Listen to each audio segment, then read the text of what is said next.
This is Philadelphia Eagles Now by Chat Sports. Chase Sr. here with you. Hope all of you had a fantastic weekend and you enjoyed your bye week like the Philadelphia Eagles, as now they shift their focus for an in-state rivalry game against the Pittsburgh Steelers. Today's show is presented by Manscaped, and Halloween is coming up next weekend, and it's scary time, right? But you don't want to look scary below the belt for your significant other in the bedroom. So solve that predicament by signing up with Manscaped, the best men's grooming products, and on your order, 20% off and free shipping if you head to manscaped.com/chat. So we're about a week away from the NFL trade deadline, and coming your way on today's show, it is trade buzz galore, because we know that Howie Roseman potentially looking to improve this roster, even though this team doesn't really have any flaws. And the Eagles checking in, according to some reports out there, on some marquee trade targets approaching the NFL trade deadline. We'll get to some of those targets coming up around the corner, but a guy who they did target, according to Albert Breer,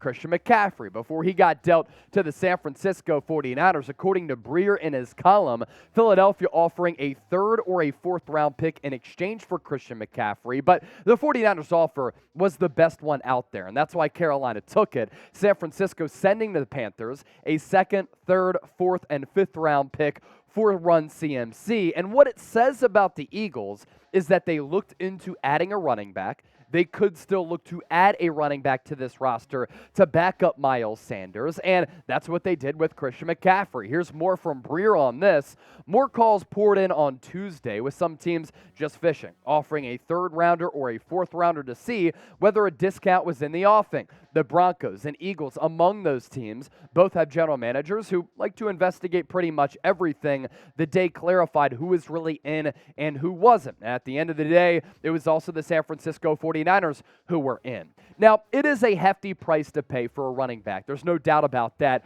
both with the trade package and what you would have to pay Christian McCaffrey. But I view him as more of a weapon as compared to a running back, and that's why I didn't hate the Niners trade for McCaffrey. I think that over time, he could help solve what has been a stagnant, lackluster, and underwhelming offense up to this point. But for Philadelphia, I don't think they really have a need in terms of a Christian McCaffrey, because I think that Miles Sanders has played really well. Instead, I don't want to see Miles Sanders unseated. Maybe you bring in a backup running back. Now, with the deadline coming up around the corner, this is what I'll tell you. If there's a rumor out there, if there's news, if there's breaking news, we're going to cover it here on Philadelphia Eagles Now, going live and also pushing out a bunch of videos. So make sure you subscribe to the channel. We are north of 34,000 subscribers. We will be doing a watch party on Sunday against the Pittsburgh Steelers at the Link. It's a bad football team, so the Birds have a golden opportunity to get that record to 7-0 and remain unbeaten. Make sure you subscribe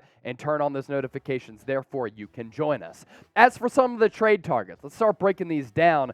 Could the Birds check in on Bradley Chubb? If they haven't already done so, Adam Schefter with this, saying that teams are calling about edge rusher Bradley Chubb, and I can assure you that Howie Roseman, if he hasn't called already the general manager George Payton of the Denver Broncos, as the Broncos look to be an unmitigated disaster as they continue to free fall with or without Russell Wilson, as Brett Rippon got the start yesterday in a loss to the New York Jets, he's at least going to check in if he hasn't already done so. Here's what Shefty had to say about the Broncos fire sale potentially. Over the past week, the Broncos have received multiple trade inquiries about star defensive end Bradley Chubb and wide receivers Jerry Jeudy and KJ Hamler, the Penn State product, league sources told ESPN. Other teams have said the Broncos will not sell low in a deal and will be value traders if they make any trades at all, according to news sources. Although the Broncos would like to retain all those players, they would have to ponder any serious trade offer for multiple reasons. And here are some reasons why Bradley Chubb could be available and why the Philadelphia Eagles might be interested. He's still young. He was a college stud. His NFL career got off to somewhat of a slow start. A lot of people in Denver thought that Bradley Chubb and Von Miller, they were going to be on the opposing edges, and they were going to wreak havoc for a really long time. And while he got off to somewhat of a slow start, a lot of that because of injuries, he's 26 years old. He has 5.5 sacks in 6 games. His Denver's defense has been spectacular this year. He is in the final year of his contract, worth more than $10 million, which the Broncos pretty much paying a lot of that already. And because the Broncos gave up so many picks for Russell Wilson, if they don't believe in this roster moving forward, and if they don't have any plans to retain Bradley Chubb, they could trade him away for a lot of draft picks. And we know Philadelphia has that at their disposal. You look at what Bradley Chubb has been able to do throughout his career, but also in 2022. Career stats, 164 tackles, 33 tackles for loss, 26 sacks, 6 forced fumbles, and 104 pressures. And this year, Bradley Chubb has been really, really good. 20 tackles, 5.5 sacks, 4 tackles for loss. He's consistently been a player in the backfield, a lot of pressures that he's been able to rack up as well. And his Pro Football Focus numbers are very, very strong. And again, why I've been a proponent of the Eagles potentially adding along that defensive line is because they already have a lot of good players along this defensive line. But we'll see what happens going into free agency with Brandon Graham, with Javon Hargrave, with Fletcher Cox, among others, being free agents on this defense. So if you have any plans to move on from those older players and restock the cupboard with some young players, Bradley Chubb could be a very good option. And his Pro Football Focus numbers well above average. League average, 70. So he's crushing it with the run D, with also the pass defense as well. And here's where it's really intriguing and interesting for Philadelphia. He doesn't have the name power of Brian Burns, and he's not necessarily the player that Brian Burns is. And he could be a lot cheaper in a trade as compared to Brian Burns. So when you consider the player that they are, Brian Burns, Bradley Chubb, but also what you might have to pay them in free agency, Burns is under contract next year. Bradley Chubb, final year of his deal this year. And what you might have to give up in a trade, who would you rather have? Who would you rather trade for? That's today's poll question. BB for Brian Burns, BC for Bradley Chubb. Let me know right now in the comment section. NFL.com also echoing a lot of what we've continued to say here on Eagles Now, that Howie Roseman is trying to make a move here. He's trying to bolster this roster. Even with Philadelphia sitting as the NFL's only unbeaten team, NFL.com said, never count out general manager Howie Roseman for making a splash play that could put his team over the top. The Eagles don't have a glaring hole at this stage, but that likely would not stop Roseman. And, as we know, that extra first-rounder in 2023 from the Saints to play with if something enticing materializes. With Derek Barnett's early season injury, Philly could look for edge help a la a Robert Quinn type, another option out there who we talked about on the show. And after watching Les Snead go all in last year and come away with the Super Bowl after adding Von Miller at the deadline, it'd be surprising to see Roseman sit on his hands. And with Howie Roseman, this is what we know about Howie.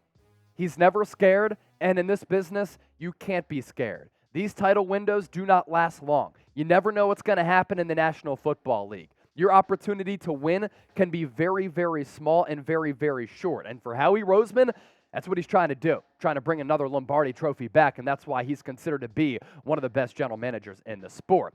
Today's show, as I said off the top, is presented by Manscaped. Stay tuned. We're going to talk about Kareem Hunt and D'Ernest Johnson in just a couple of moments, but Michael Myers sure is scary, but the last thing you need is to be hairy and scary this Halloween. Luckily, our friends at Manscaped launched their 4th-generation performance package to make sure your pumpkins get the ultimate carving experience on this spooky day. You can turn your bite-sized treat into a king-size candy with Manscaped. Everything that they have to offer, from the premium package to the ultra-premium collection, absolutely fantastic. And the deals, phenomenal, especially 20% off and free shipping if you head to manscaped.com/chat. Really, my favorite element of Manscaped is the Lawnmower 4.0 Safeguard technology. Use some of those cheap razors out there. You'll start bleeding below the belt. That's not what you want for yourself or your lady out there. So manscaped.com/chat, promo code chat, 20% off. And you have to keep in mind that the holidays are around the corner. Now, here's really my take with all of this.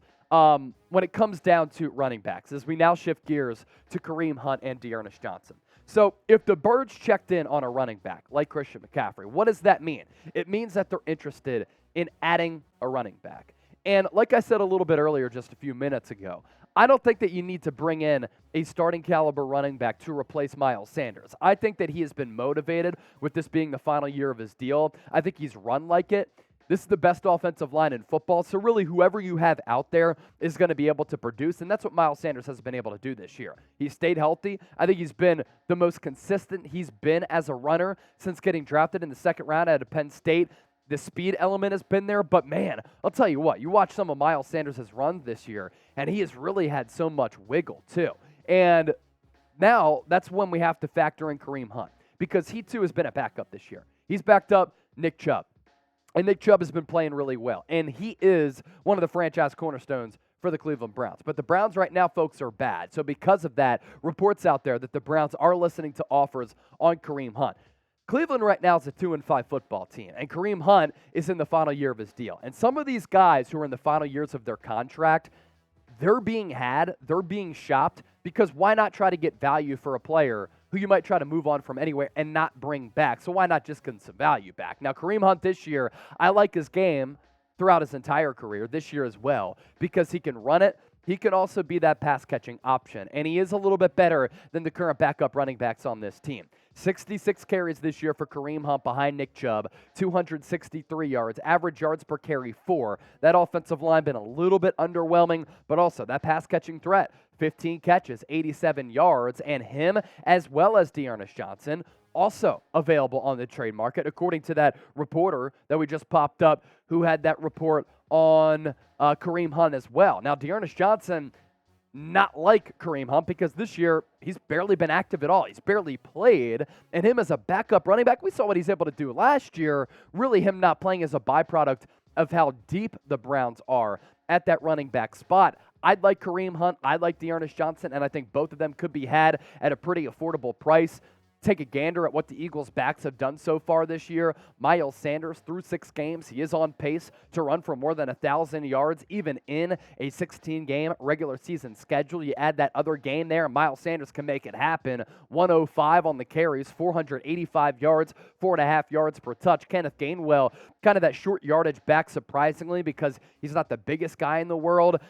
He hasn't gotten as many touches because I think Miles Sanders has just been that bell cow back this year that a lot of people did not expect. But still north of 4 yards per pop for Gainwell. And then Boston Scott, he's been dealing with some injuries, but I'd like to see him utilize a little bit more in special teams, maybe as that kick returner once he starts to come back off that rib injury and feels a little bit more comfortable. And when you canvass this Eagles roster right now, when you examine it, it really does come down to this. Like, the Eagles have few weaknesses on their football team right now, but these opportunities to win a championship, these opportunities to dominate your slate and dominate your schedule do not arise often. So like the Eagles did in 2017, when going into the NFL trade deadline, they were atop the NFC. They're in a very similar situation this year. Best team in the NFC, in my opinion. This conference is wide open. The 49ers, the Packers, the Tampa Bay Buccaneers, all with 4 losses this year. The Minnesota Vikings are in second place in the NFC, and we saw the beatdown that the Eagles put down on Minnesota, and I don't take them seriously either. So the Eagles have a golden opportunity at hand to win the NFC this year, and while they don't really need to make a move out there, I'm really comfortable with every position group outside of maybe bulking up your special teams unit with getting a better punt returner or a kick returner. These opportunities to chase that Lombardi trophy, the window to win, can close very quickly in the National Football League. That's partially why the NFL stands for not for long, and that's why I expect Howie Roseman to make some type of move to bolster this roster going into the NFL trade deadline, which is coming your way on November 1. So with that, let me ask you this. How would you grade the Eagles roster? Madden style for me, 1 to 100. Let me know. And also, if you made it this far, I want to show you some love in the comment section right now. I want you to type real one, because it's a real one. Roll call. If you support the show, if you subscribe, if you comment, like the video, and you join the comment section, you're all the best. EAGLES. Appreciate all my Philly Bulls out there. Go Birds. Go Phils. And we'll keep it moving here on Eagles Now.